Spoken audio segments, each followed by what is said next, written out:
aproximadamente un mes más o menos que estuvimos en esta carta de Pablo a los Romanos, en la primera parte del capítulo 6, y algunos recordarán que titulamos ese mensaje, Tu unión con Cristo te liberta de la tiranía del pecado. Y hermanos, yo quisiera seguir enfatizando en que cuando escuches títulos de mensajes, por lo menos, o tienen que ver con mi mensaje, presta atención porque los títulos de mis mensajes tienen un peso enorme, no porque yo lo escoja, es porque resumen la verdad del texto que se va a exponer. Y cuando yo expuse esa primera parte de Romanos 6, en esencia estaba llamando la atención sobre dos cosas, sobre la unión con Cristo, que es tan pobremente teológicamente entendida, y estaba llamando sobre el hecho de que esa unión con Cristo a mí me separó de manera permanente de la tiranía que el pecado ejercía sobre mi vida,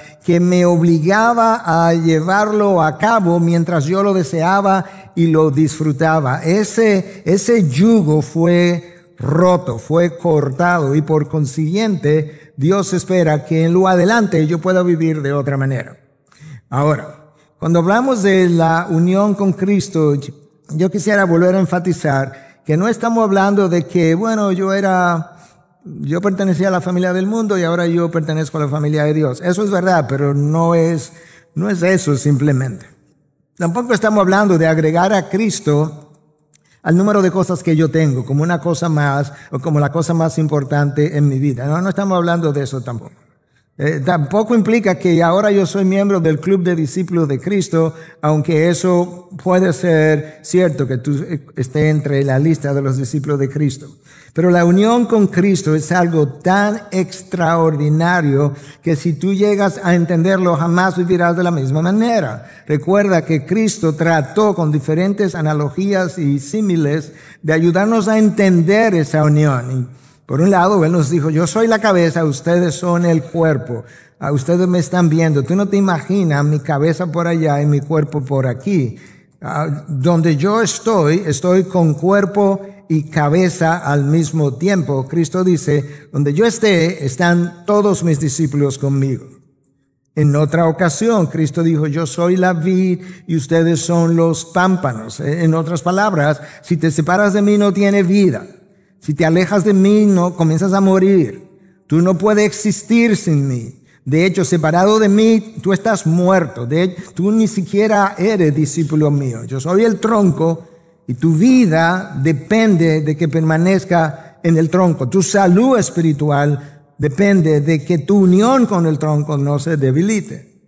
Por otro lado, Cristo enseñó que separados de mí, nada podéis hacer, hermano. Nosotros tratamos de hacer y planificamos y decidimos y nos mudamos, cambiamos de país, cambiamos de pareja, cambiamos de iglesia, cambiamos de todo, sin consultar la sabiduría del cielo. Y Cristo dijo, yo te lo dije, separados de mí, nada puedes hacer.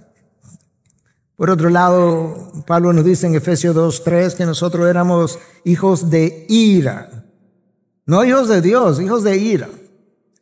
Nos dice en Efesios 5:6 que nosotros éramos hijos de desobediencia.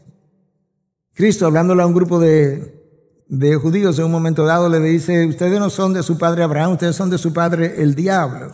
Pero ahora en Cristo yo soy hijo de Dios. Pero escúchame, tú no eres hijo de Dios simplemente como hijo de Dios. Tú eres hijo de Dios en Cristo, en Cristo. Cada bendición que tú recibes es en Cristo. Cada bendición que tú vas a recibir es en Cristo. Cada paso que tú vas a dar es en Cristo. Pero de esa misma manera, mi hermano, cuando tú pecas en Cristo. En Cristo. No estamos separados de Cristo. Tu unión con Cristo te libertó de la tiranía del pecado. Luego de mi unión con Cristo, yo hago todo lo que hago en Él. Cuando hago las cosas que le honran y cuando hago las cosas que le deshonran.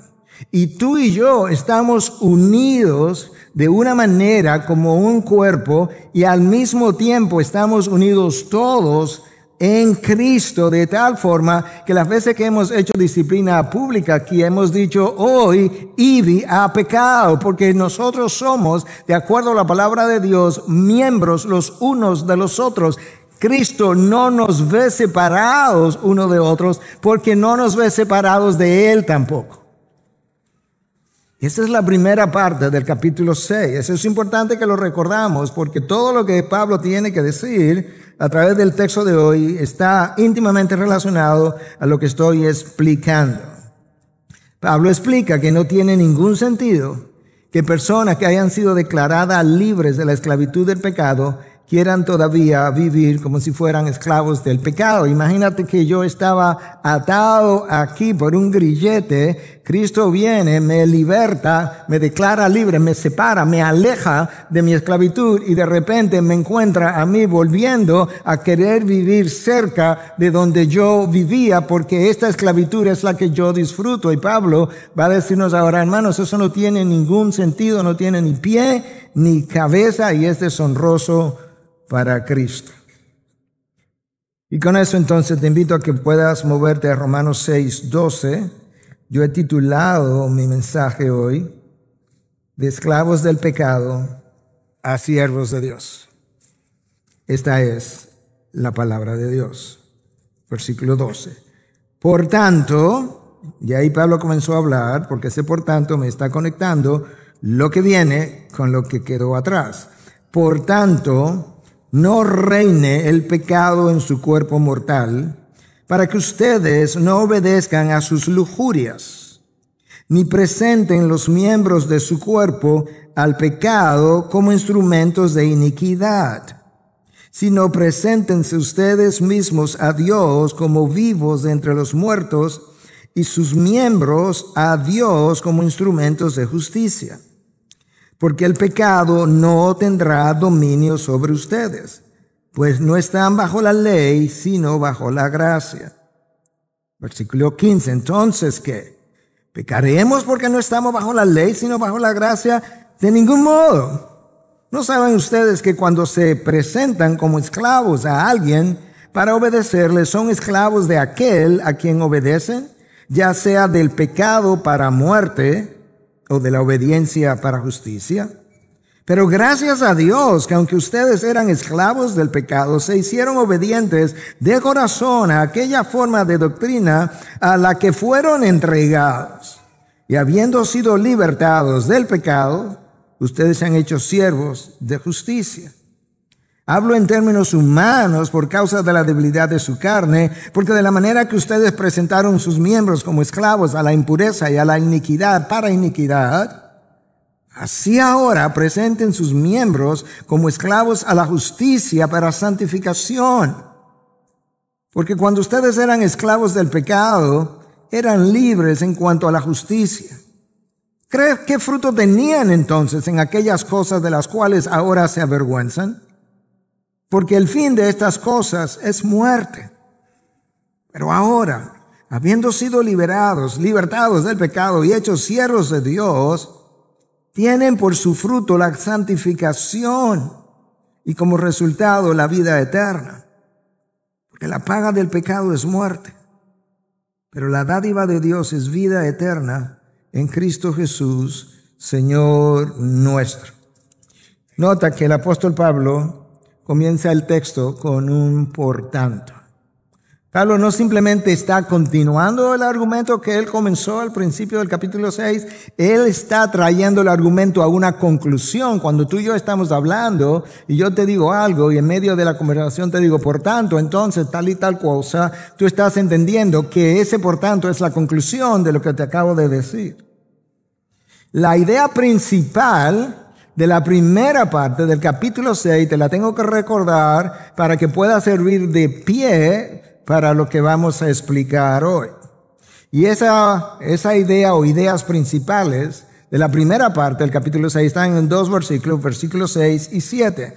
Sabemos esto, que nuestro viejo hombre fue crucificado con Cristo, para que nuestro cuerpo de pecado fuera destruido, a fin de que ya no seamos esclavos del pecado. Porque el que ha muerto ha sido libertado del pecado.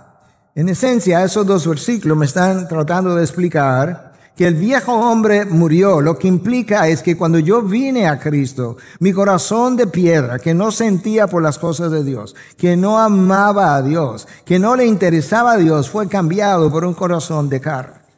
Por otro lado, mi mente que estaba en oscuridad, que no le interesaban las cosas de Dios, pero aún más que ni siquiera podía entender cuando le leían un pasaje de la Biblia, porque las cosas espirituales se disciernen espiritualmente y yo no tenía el espíritu. Ahora Dios iluminó mi mente, me quitó el velo y yo tengo ahora no solamente un corazón nuevo, yo tengo una mente nueva y aún más.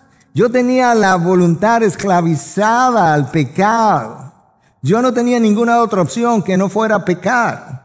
Pecaba porque me gustaba pecar, disfrutaba pecar y no tenía ninguna otra opción que no fuera pecar. Pero ahora, después que Cristo vino y me unió a Él y puso el Espíritu de Dios a morar en mí, mi esclavitud al pecado fue quebrada por completo y ahora es cierto que todavía peco, pero ahora yo peco porque quiero pecar. Porque deseo pecar, no porque no pueda dejar de pecar, porque mi voluntad quedó liberada. Ya nosotros no somos esclavos del pecado.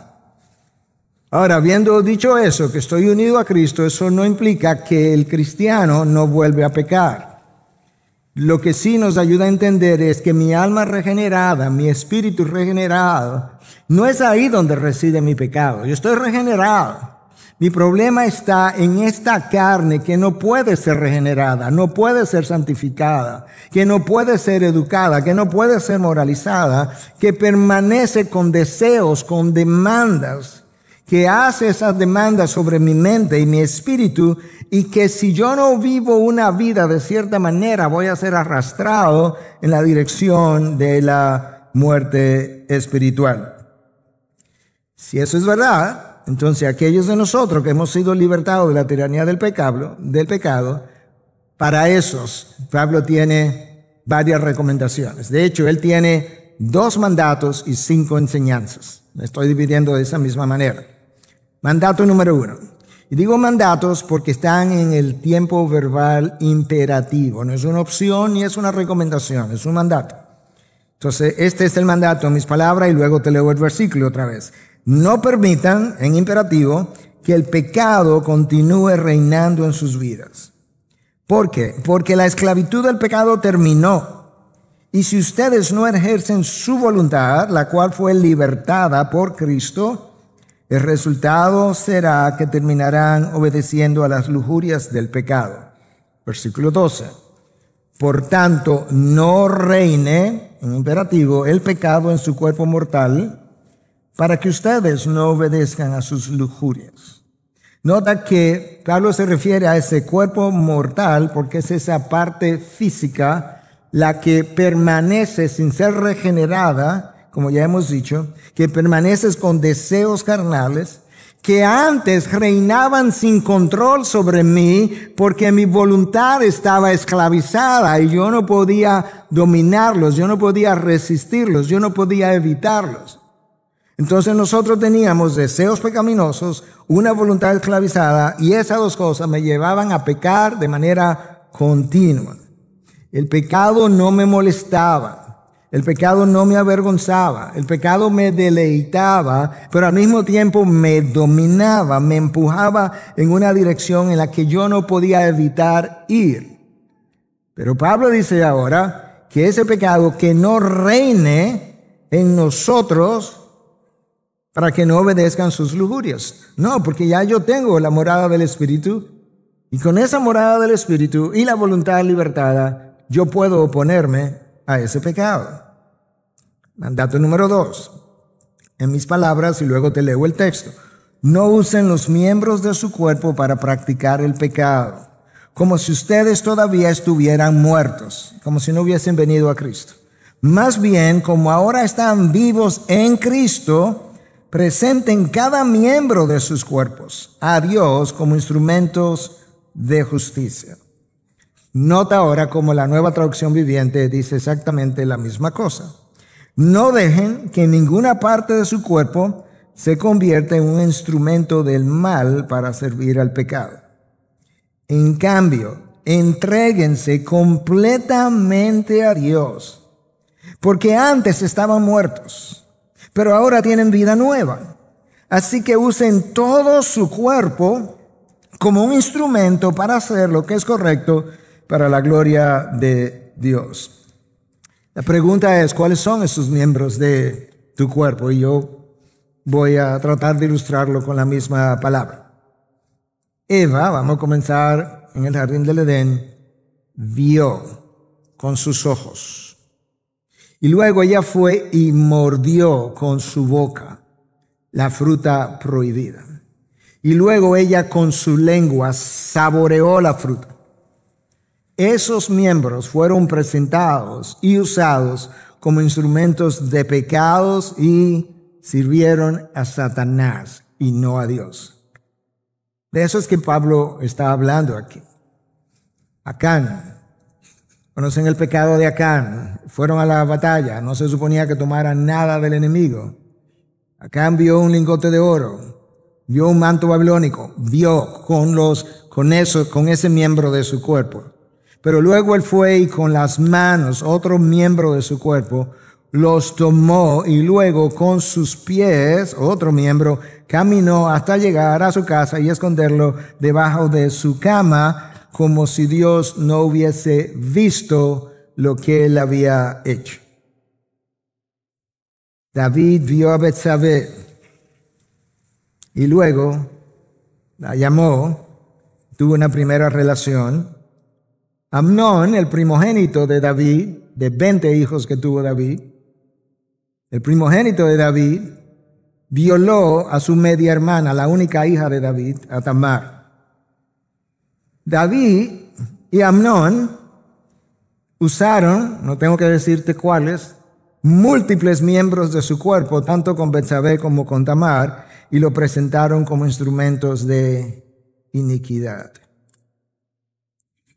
Escucha el consejo de Crisóstomo, siglo IV, considerado la lengua de oro del momento, lo que él dice con relación a esto que yo estoy hablando.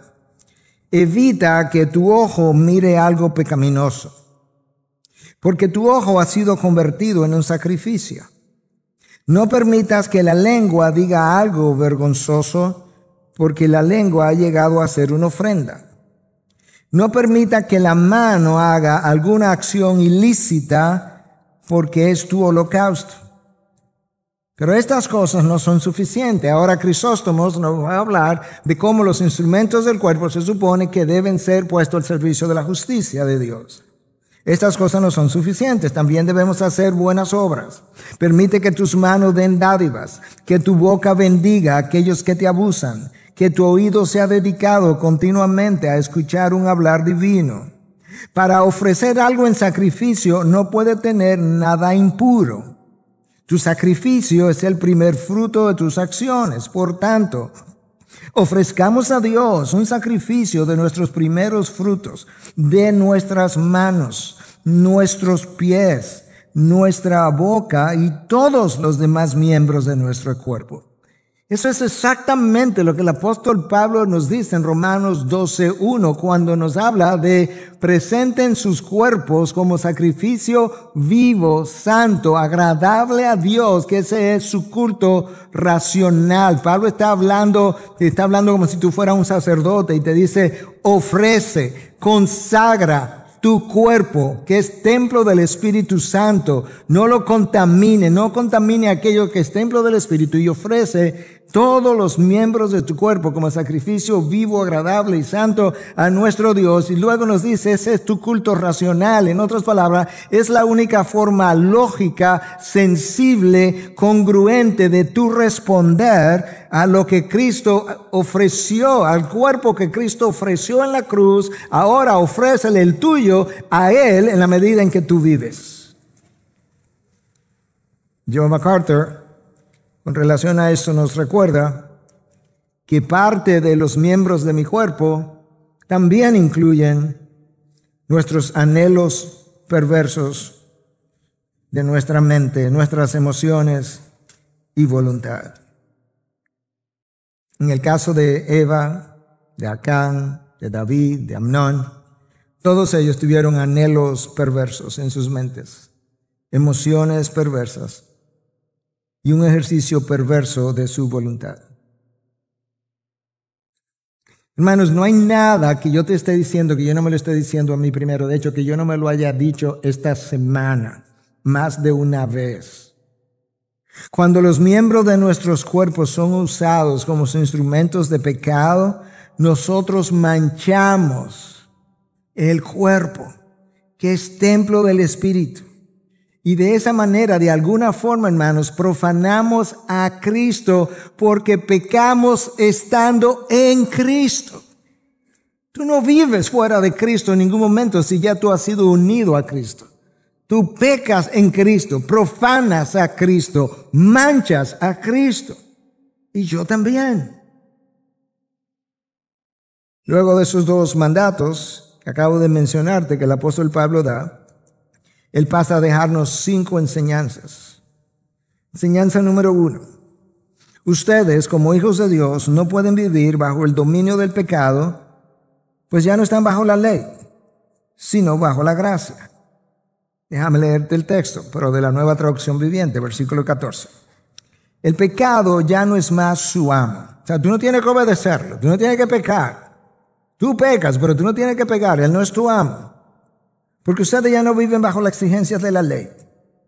En cambio, viven en la libertad de la gracia de Dios. Esto es lo que Pablo está diciendo. Anterior a la venida de Cristo, todo el mundo vivía bajo la ley. Y tú sabes que la ley no me ayuda a no pecar. La ley me condena, porque la ley básicamente sirvió como un espejo para mostrarme cuán pecaminoso yo era. De hecho, el texto de la Biblia dice que cuando la ley llegó aumentó mi pecado. Claro, porque ahora lo veo más claro. La ley no me empodera. La ley no me ayuda a resistir el pecado. Ahora, cuando Cristo vino, Él vivió bajo la ley, Él cumplió la ley, y entonces ahora me dio salvación por gracia, y cuando me dio esa salvación, hizo que su Espíritu morara en mí, y ahora el Espíritu que mora en mí me empodera por gracia para yo poder resistir las lujurias de mi cuerpo, las lujurias del pecado, y ahora sí yo estoy bajo una nueva era con un nuevo poder de resistencia que antes no tenía, y por eso Pablo dice que ya no, el pecado ya no es tu amo, porque ya no viven bajo las exigencias de la ley, no, ustedes viven bajo la gracia. Y Pablo inmediatamente anticipa lo que pudiera estar en la mente de sus oponentes y dice en versículo 15, entonces ¿qué? ¿Pecaremos porque no estamos bajo la ley, sino bajo la gracia? Y él dice, de ningún modo. Esa es la forma paulina de él decir lo que nosotros decimos en nuestro país, oye, y el disparate con el que sale. ¿Cómo se te ocurre pensar una cosa semejante? Pero ¿sabes qué, hermano? A mi edad, años después de pastorear, de dar consejo, de vivir mi propia experiencia, yo creo que eso es como muchos de los hijos de Dios piensan. Concluyen, Dios es un Dios de gracia. Yo tengo deseos de pecar hoy. Y yo lo voy a hacer, porque, como a veces me han dicho en consejería, pastor, todo el mundo peca. Estamos en la carne. Sí, pero cuando la palabra de Dios me dice que vele porque estoy en la carne, no es una licencia para pecar, es una advertencia para que no peque. Cuando me dice que la carne es débil, es una advertencia para que no peque. Y yo creo que a veces pensamos, bueno, incluyendo personas más piadosas que yo, pecan. Mi pregunta para Miguel Núñez, mi pregunta para ti, ¿tú te has detenido y has vuelto a leer y has recordado qué pasó cuando personas en la Biblia quizás pensaron un pecado de esta naturaleza, de esta magnitud, no puede ser tan grave? ¿Tú has leído? Yo volví a leer esta semana en vista de algunas cosas que salieron en las noticias, ¿verdad? Leer acerca de la vida de David. ¿Tú has leído lo que le pasó a David? Lo que le pasó a su familia. a su hija Tamar, a Amnón, cómo lo mató su hermano Absalón, lo que le pasó a la nación de Israel, 70,000 muertos. Cuando nosotros leemos la Biblia, y aun cuando revisamos nuestras propias vidas, nos percatamos de que muchas veces los piadosos de Dios se han comportado o nos hemos comportado como ateos, como si Dios no existiera, como si Dios no estuviera viendo, como si Dios no estuviera al tanto. ¿Tú recuerdas lo que le pasó al rey Saúl cuando él pensó que Dios no estaba viendo y fue y ofreció un sacrificio que no le estaba permitido? Que en una sola acción, en un solo día, Dios le dijo, por haber hecho eso, te quité el reino. Perdió el reino en una sola acción, en un solo pecado, en una sola violación. ¿Tú recuerdas lo que la palabra de Dios dice del rey Usías? Rey Usías, definido como un hombre que hizo lo correcto delante de los ojos de Dios, quizá por 50 años. Pero el texto de la palabra, Segunda de Crónicas, dice que cuando Urías se hizo fuerte, se volvió orgulloso, una traducción dice arrogante, y entró al templo y ofreció sacrificio. Un sacrificio en el templo del Dios verdadero, en el verdadero templo. Un sacrificio correcto hecho por la persona incorrecta, le cayó lepra y fue sacado del pueblo y fue puesto en una casa y vivió aislado hasta el día de su muerte. David, Saúl, Usías ofrecieron sus miembros y la voluntad o su voluntad como instrumentos de pecado, como lo han hecho otros hijos de Dios en los últimos años y días. Y Pablo pregunta, ¿pecaremos porque no estamos bajo la ley, sino bajo la gracia? De ningún modo. Hermano, yo quiero ser extremadamente cuidadoso al desarrollar este texto porque yo no quiero pecar yo mismo de cosas que yo sé que no soy inmunes a ellas.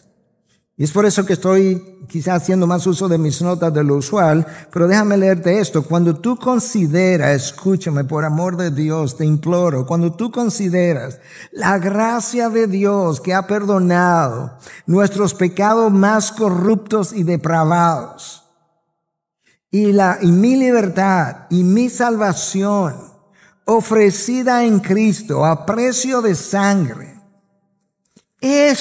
eso solo debe ser mi mayor incentivo para yo no querer vivir una vida de pecado. No el juicio de Dios, no las consecuencias de Dios. Eso fue exactamente lo que el apóstol Pablo le escribió a los Corintios en su segunda carta, capítulo 5, que el amor de Cristo me constriñe, me ha pegado contra la espada y la pared y ahora yo solamente sé vivir de una sola manera y es para Él. ¿Qué cosa, Pablo? Cuando yo considero que la sangre de Cristo perdonó mis pecados más depravados, más corruptos y compró salvación y libertad para mí, de ahí en adelante mi mejor incentivo es pensar lo que Cristo hizo a mi favor.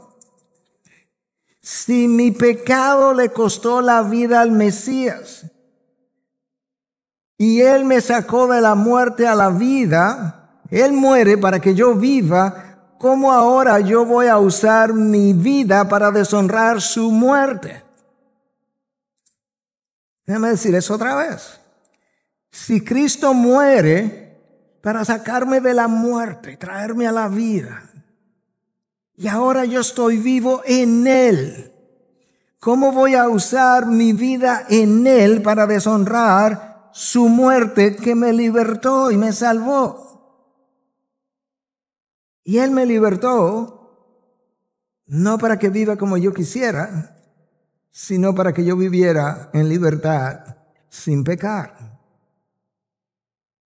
Enseñanza número 2. El poder destructivo del pecado es devastador e incalculable. Versículo 16. ¿No saben ustedes que cuando se presentan como esclavos a alguien para obedecerle, son esclavos de aquel a quien obedecen, ya sea del pecado para muerte, ahí está lo incalculable y devastador del pecado, ya sea del pecado para muerte o de la obediencia para justicia? Pablo está diciendo que cuando yo uso los miembros de mi cuerpo para pecar, tú te devuelves y voluntariamente te vuelves a ser esclavo de esto, donde yo estaba, de este lugar, de esas lujurias, sin tener el grillete ya, y que tarde o temprano eso me llevará a la muerte.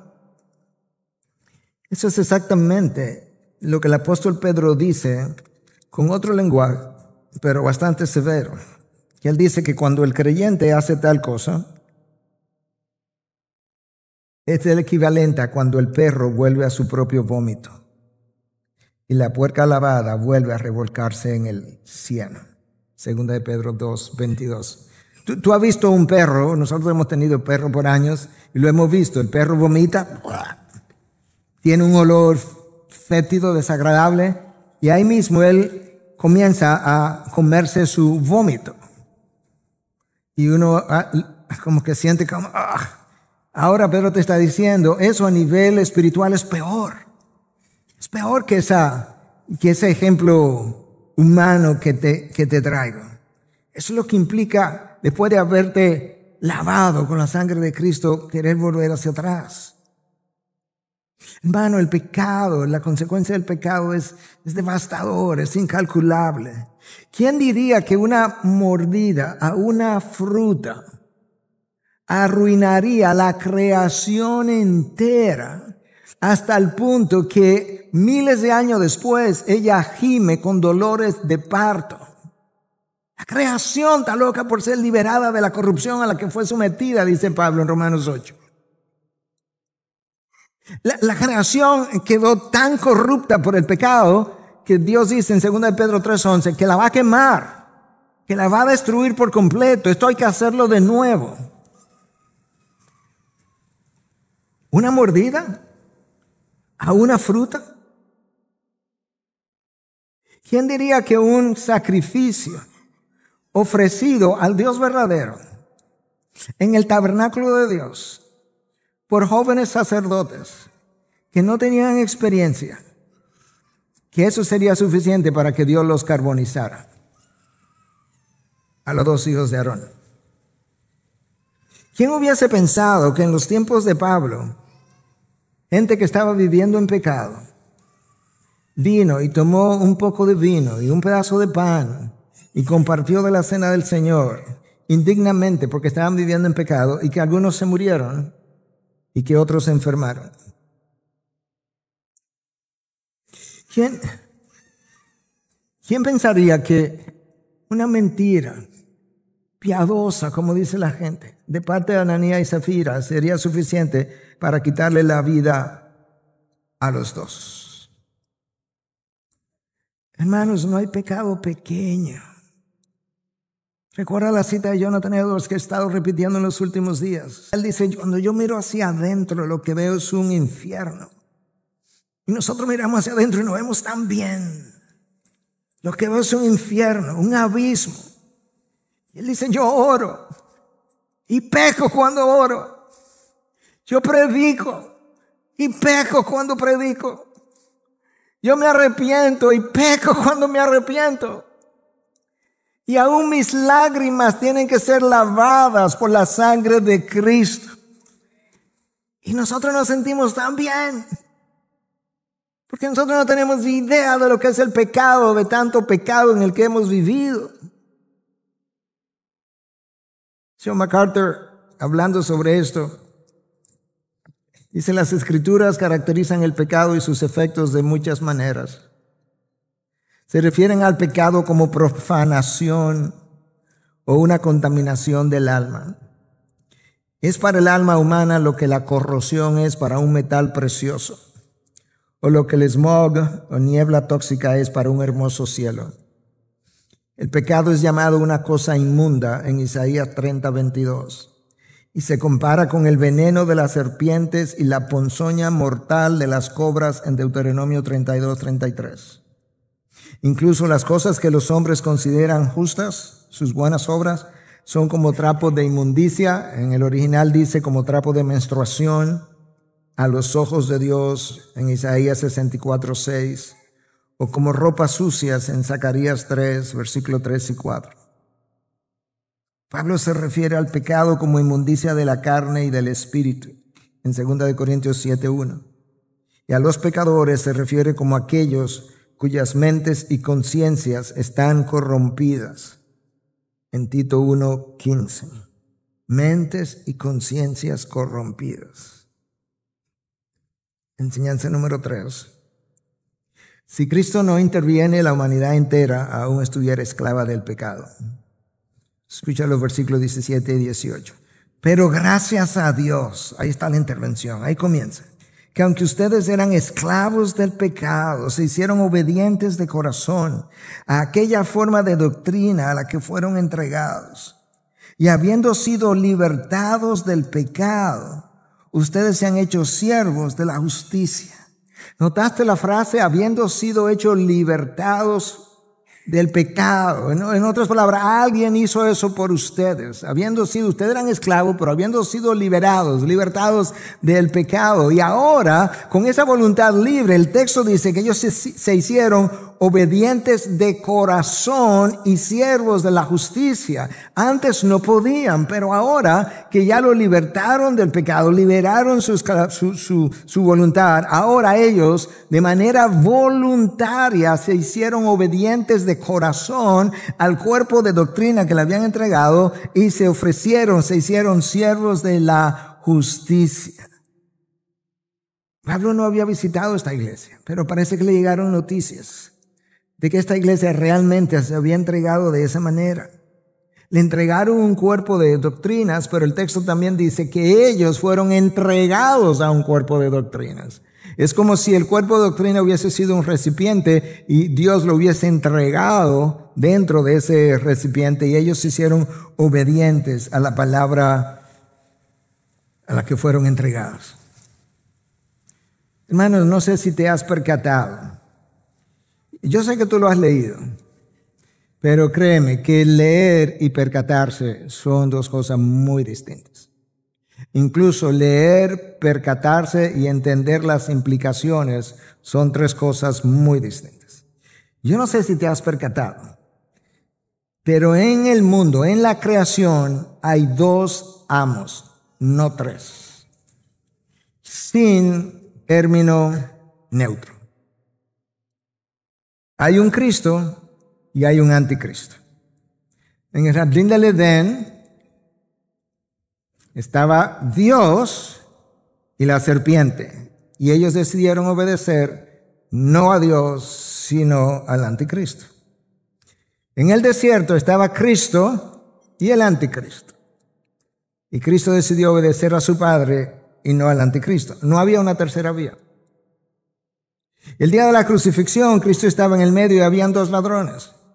Uno de ellos pide perdón en un sentido y le dice: Señor, acuérdate de mí cuando estés en el paraíso. Y él terminó en la vida eterna. Y el otro acusaba a Cristo, se fue con el anticristo y terminó en la condenación con el dicho anticristo. Hay dos amos, tú obedeces a uno, obedeces al otro. Por eso Cristo dijo: nadie puede servir a dos señores. O aborrecerás a uno y amarás al otro, o te apegarás a uno y despreciarás al otro. Yo sé que el contexto de Lucas 16, 13, en el que eso está, tiene que ver con las finanzas, pero la realidad es que eso es, en el contexto del resto de las escrituras, eso es exactamente como está presentado. Tú o amas a Dios y aborreces todo lo demás, o amas lo demás y aborreces a Dios. Cristo de hecho lo dijo de esta manera, para dejarnos saber, aquí hay dos bandos, aquí hay dos equipos.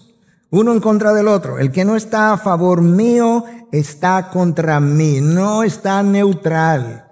El que no está conmigo está contra mí. El que no está con Cristo está con el anticristo. El que no recoge a mi lado desparrama. El que no está haciendo mi trabajo está desparramando. El que no camina conmigo camina con el anticristo. Si no estás caminando con Dios en un momento dado de tu vida, hermano, adivina quién está caminando contigo. Pero solo no estás. En el contexto de la carta a los romanos, Pablo nos presenta dos opciones. O eres siervo de justicia o eres siervo del pecado. No hay otra. Obedecemos a Dios, siervo de justicia. obedecemos el pecado, siervo de Satanás.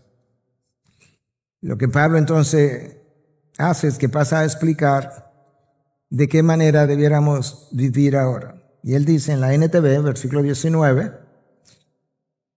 uso la ilustración de la esclavitud para ayudarlos a entender todo esto. La esclavitud era algo común en el mundo romano. Entonces Pablo está diciendo, mira, esto ustedes lo pueden entender. Hay hombres libres y hay hombres esclavos en el imperio. Entonces él dice, yo uso la ilustración de la esclavitud para ayudarlos a entender todo esto porque la naturaleza humana de ustedes es débil. En el pasado se dejaron esclavizar por la impureza y el desenfreno, lo cual los hundió aún más en el pecado. ¿Notaste? Comenzaste con la impureza, seguiste con el desenfreno y lo único que eso hizo fue hundirte aún más en el pecado. Ahora deben entregarse, ahora que están en Cristo, deben entregarse como esclavos a la vida recta para llegar a ser santos. Lo que Pablo me está ayudando a entender era, mira, yo antes vivía en el pecado. Yo disfrutaba el pecado. Nos entregábamos hasta el desenfreno del pecado. Pero lo único que hizo fue nos hundió más en el pecado. Hermano, tú me has oído hablar más de una vez de la anatomía y la fisiología del pecado. Así es como el pecado funciona. Va de menor a mayor. Siempre. Siempre. Déjame ilustrártelo en la vida de David para luego ilustrarlo en la vida de nosotros. David vio a Betsabé, la codició, todavía no ha tenido adulterio físico, ya pecó. Siguió. Luego la mandó a buscar. Cometió adulterio físico. Pecó un poco más. Luego ideó un plan de emborrachar a Urías, mandarlo a buscar una noche y que se fuera a intimar con su esposa para ver si el embarazo de Betsabé podía hacerse lucir como que era de él. Él no fue. Lo emborrachó una segunda vez. Ahora pecó un poco más. Ahora está pecando de malvado. Luego, cuando él no vio cómo más iba a ocultar su pecado, lo mandó a matar, peca un poco más. Luego mudó a Betsabé para su casa y ocultó todo y pecó un poco más. ¿Cómo le ocurrió eso? Al hombre conforme al corazón de Dios, ¿cómo le pasó? Bueno, es que el pecado comienza a desensibilizar tu conciencia. Luego comienza a debilitar lo que tú antes tenías como valores y tú comienzas a desarrollar antivalores. Luego el pecado le roba el discernimiento a tu mente y todo el tiempo las pasiones se han estado incendiando cada vez más. ¿Cuál es el problema? Recuerda que el pecado, lo vamos a ver en capítulo 7 Romano otra vez, el pecado reside en mi carne. Por eso Pablo dice en Romanos 7, en mi carne nada bueno hay. Cero. El problema con la carne es que no solamente que no la puede educar, no la puede moralizar, no la puede santificar, es que la carne es insaciable, hermano. Siempre quiere más y de forma más atrevida y más depravada. Es como, quizás es una ilustración con la comida. Tú comes en la mañana, te llenas y al mediodía tienes hambre otra vez. Y luego come mucho al mediodía y en la noche tiene hambre otra vez. Dame más, dame más. Y si tú no tienes dominio propio, resulta que tu dieta se va empeorando. Y quizás comía, no sé, más o menos saludable y de repente ahora come con mucha grasa y mucho helado y todo lo que quizás no te hace bien. Porque tu cuerpo lo va demandando de forma más atrevida y más depravada. Ese es el principio de la pornografía, ese es el principio de la prostitución, ese es el principio de las drogas, y así han terminado los que han violado niños, comenzaron con cosas menos perversas. Eso es como el pecado opera. Esa es la anatomía y la fisiología del pecado en ti y en mí. Mira cómo ocurre. Tú ves algo y te atrae. Debiera dejar de pensar ahí, pero no lo hacemos. tú comienzas a imaginar cómo tú pudieras disfrutar de eso que viste. Si te gusta la comida, por ejemplo, y sabes cocinar, tú ves algo y te gustó, y tú comienzas a pensar cómo tú puedes prepararlo en tu casa. Luego nosotros comenzamos a pensar cómo yo podría comerme eso que es ilícito sin que otros se enteren. Hay gente que están casados y la esposa no quiere que coma alimento con grasa o que coma tanto helado. Se levantan a medianoche y se comen lo que no se supone que coman, pero es como lo voy a ocultar. ¿Cómo lo voy a hacer sin que otros se enteren? David hizo todo lo que hizo, pero a David se le olvidó que su pecado era un escándalo en el cielo. Era un secreto en la tierra, pero era un escándalo en el cielo. Y que las intenciones de su corazón Dios las conoció antes de que Él la llevara a cabo. Las intenciones de tu corazón, mis intenciones también.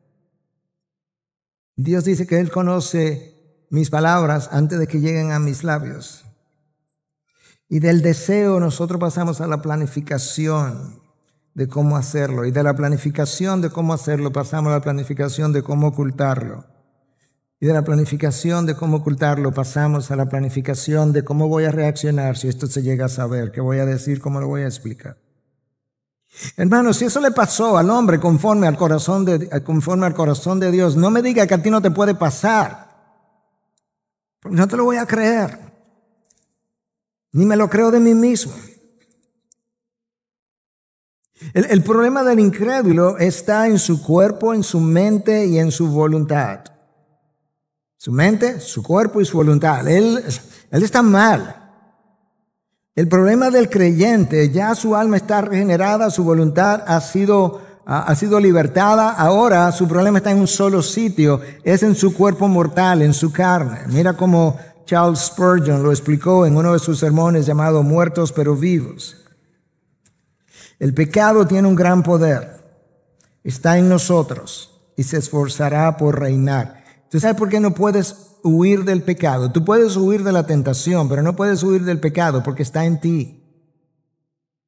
Siempre permanecerá como un bandido, dice Spurgeon, escondido dentro de nuestra naturaleza, en tu propia naturaleza. Ahí está el pecado.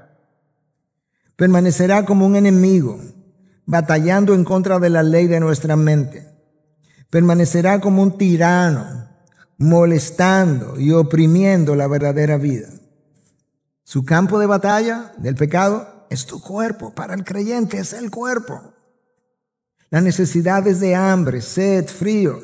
Spurgeon incluye todas las necesidades del cuerpo. Pueden convertirse en ocasión para pecar, inclinándonos a murmurar, envidiar, codiciar, robar. Sus apetitos nos llevarán a ansiar una indulgencia excesiva que, de no ser controlada, nos puede llevar fácilmente al mal y yo diría a la muerte. Los dolores del pecado, sus enfermedades, pueden engendrar impaciencia y otras faltas, y eso puede producir pecado en nosotros. Sus placeres también pueden fácilmente convertirse en incitación para pecar. Su influencia sobre la mente y el espíritu puede arrastrar nuestra noble naturaleza hacia el materialismo rampante de la tierra, y yo diría en nuestros días hacia el hedonismo rampante de la tierra. Enseñanza número 4. Si verdaderamente hemos nacido de nuevo, reconocemos que cuando éramos esclavos del pecado, no cosechábamos ningún fruto, porque esas cosas terminan en la condenación eterna. Y por otro lado, y ahora, luego de nuestra salvación, cuando pensamos en las cosas que hicimos, experimentamos cierto grado de vergüenza. Versículo 20. Cuando eran esclavos del pecado, estaban libres de la obligación de hacer lo correcto. Estábamos libres de la obligación de hacer lo correcto porque ni sabíamos lo que era correcto. Entonces hacíamos lo que nos parecía. Hacíamos lo que nos venía en gana, como dice la frase. Hacíamos lo que queríamos. Entonces estábamos libres, entre comillas, de la obligación de hacer lo correcto. Pero ya no, ahora yo tengo la obligación de hacer lo correcto si soy un hijo de Dios. ¿Y cuál fue la consecuencia? Que ahora están avergonzados de las cosas que solían hacer, cosas que terminan en la condenación eterna. Yo no sé tú, hermano, pero cuando yo pienso en cosas que hice cuando era inconverso y aún en cosas que hice en tiempos de atrás, todavía me da vergüenza. Y si ese no es tu caso, pídele a Dios que resensibilice tu conciencia o te haga nacer de nuevo, porque tú necesitas esa vergüenza. Tú necesitas la vergüenza para no volver a incurrir exactamente en las mismas cosas en las que incurriste. Pero no solamente eso, sino porque ciertamente te das cuenta, fue a los ojos de Dios que hice esto. Y lo hice estando en Cristo. De nuestra vida anterior a Cristo no cosechamos nada bueno, excepto vergüenza en el día de hoy. Enseñanza número 5. El ser libertado del pecado implica ser siervo de Dios, y el fruto de esa relación es santificación en la vida presente y vida eterna en la vida venidera. Versículo 22. Pero ahora, habiendo sido libertados del pecado, mira la consecuencia. Habiendo sido libertado del pecado y hecho siervo de Dios, eso es como sinónimo. Si fuiste libertado del pecado, fuiste hechos siervos de Dios o hijos de Dios. Tienen por fruto la santificación y como resultado la vida eterna. La santificación se supone que es progresiva. En otras palabras, hay cosas que yo no hago hoy que quizás hacía hace 5 o 10 años atrás. Hay cosas que yo hago hoy que se supone que en 5 o 10 años adelante no la voy a hacer. La falta de la progresión en mi santificación implica probablemente que yo no he nacido de nuevo. Porque la santificación es el fruto del Espíritu, no mío. Si hay cosas que yo no estaba haciendo hace 5 o 10 años, pero hoy sí la estoy haciendo y son del orden de pecado, el chance es que no nací de nuevo. Pero no dice que no tengo chance de nacer de nuevo. De ahí que Pablo le dice a los corintios, examinaos para ver si estás en la fe. ¿Y cómo me examino, Pablo? Examina tu santificación, si estás progresando. Esa es la mejor forma. Y esa santificación, ¿qué implica? Bueno, es una vida cada vez más parecida a la de Cristo. Es una vida cada vez de mayor gozo, de mayor satisfacción. Es una vida donde yo puedo cantar mejor esa frase que cantamos al final de una de las canciones, que mis días sean para ti, que yo puedo cantarla ahora con congruencia y que sea cierta. Es una vida de mayor bendición, es una vida de menor intranquilidad, de mayor paz. Una vida donde experimento cada vez más la presencia manifiesta de Cristo. Y finalmente Pablo concluye diciéndonos, ¿cuál es la herencia de aquel que es esclavo del pecado? ¿Y cuál es la herencia de aquel que verdaderamente ha sido libertado del pecado? Versículo 23. Porque la paga del pecado es muerte, condenación, pero la dádiva de Dios, eso es Cristo, es vida eterna en Cristo Jesús, Señor nuestro. Wow. Hay dos pagas. Bueno, hay una paga y una dádiva. La paga del pecado es la muerte, hermanos. Hay una dádiva que es por gracia, que es en Cristo y es Cristo mismo y es vida eterna en Él. Ahora, hermanos, una vez más, creo que la iglesia en Occidente, como no está bajo persecución, se ha acostumbrado a hacer una profesión de fe y simplemente toma a Cristo y lo agrega a su vida. Bueno, y me dicen que tú eres cristiano. Sí, estoy yendo a la IBI. Sí, ahí va mi familia también. Me dicen que es una buena iglesia. Sí, es bueno. Y tenemos grupo de pareja y nos sentimos muy bien ahí en el grupo. Y nosotros acabamos de agregar como otra actividad más. Cristo te dice, yo no soy un addendum. Yo no soy algo que se me estaba quedando cuando iba saliendo de vacaciones y a última hora lo tiró en el baúl. No. Cuando yo llego a tu vida, es como que llegué a tu casa y tú lo sacas todo. Y yo me siento en el centro de la casa y te digo lo que tú puedes volver a entrar. Pero yo ahora, esta casa está bajo como ponen en inglés, under new management. Este bajo nuevo manager. Aquí llegó alguien que va a comenzar a establecer las cosas en orden. Hermanos, de lo contrario, yo voy a vivir una vida que es incongruente con lo que Cristo hizo en la cruz, que es incongruente con lo que esta palabra dice, que es incongruente con las canciones que canto, que niega el Evangelio, que no muestra el poder del Evangelio, el cambio que el Evangelio ha hecho en mi vida y que hace que mucha gente cuestione si verdaderamente yo soy creyente o no soy creyente. Hermanos, yo no sé si tú estás apercibido de las condiciones de los últimos tiempos, de la sociedad y de la iglesia de Cristo. Es pesada, es triste, es deprimente en muchos casos. Mi esposa te puede decir cuán pesada es. No porque lo estás sintiendo, sino porque yo le cuento. Estos son tiempos para vivir en sobriedad. Sed sobrios, de espíritu humilde. El enemigo anda como león rugiente. No esperes tú a ser la próxima víctima devorada, no tocada, no mordida, devorada. Él juega sucio.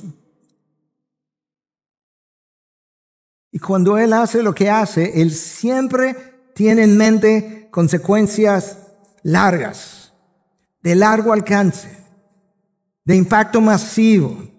A Él no le interesa comerse una ovejita y que nadie se entere. A Él no le interesa comerse una ovejita y que todo permanezca igual. No. Él quiere la destrucción de tu vida, de tu familia, de tu iglesia, de múltiples iglesias si es necesario, de ministerios. Él quiere algo grande, que se sepa de su poder, porque Él odia todo lo que es de Cristo. Y yo no puedo contribuir si soy de Cristo, si estoy en Cristo.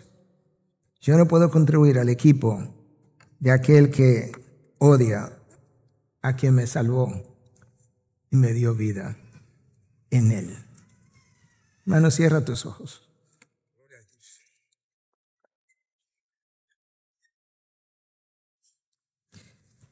Yo no sé si tú eres como yo, pero cuando tú consideras tus ojos, tu mente, tus manos, tus pies, tu boca, tu lengua, tus oídos, lo que has dicho de otro, para lo que ha prestado tus oídos para escuchar acerca de otros, dónde has ido, lo que has visto en pantallas. Yo no creo que nosotros podamos decir, yo no tengo nada de que arrepentirnos. Yo creo que es un buen tiempo, es un buen momento para que nosotros podamos hacernos a nosotros mismos un llamado al arrepentimiento. Que en tu mente tú puedas con lujos de detalles poder decir, Señor, yo me arrepiento de cómo yo he usado. Y ahí tú puedes ponerle nombre a los miembros de tu cuerpo, o sea, lo que he podido hacer o no hacer. Dios lo sabe. Quizás tú puedas iniciar una práctica de arrepentimiento diario. Esa es mi práctica. Todos los días yo me arrepiento. Y quizás hoy puede ser tu comienzo. De manera que si de alguna forma Dios te ha hablado hoy y tú entiendes que tienes cosas por las cuales debes arrepentirte. Si tú entiendes que no tienes cosas por las cuales arrepentirte, te puedes quedar sentado. Pero si tú entiendes que tienes cosas de las cuales debes de arrepentirte y pedirle a Dios que limpie esa área de tu vida para comenzar de nuevo, yo te voy a pedir que te pongas de pie para orar contigo.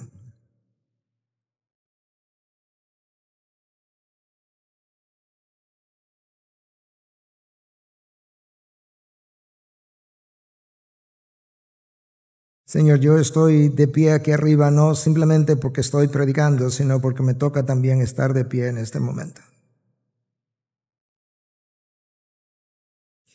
Señor, tú nos llamaste a vivir una vida digna de tu llamado.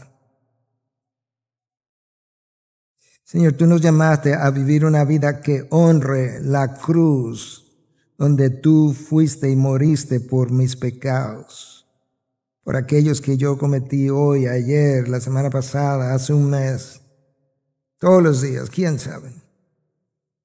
Señor, perdónanos por no vivir a esa altura.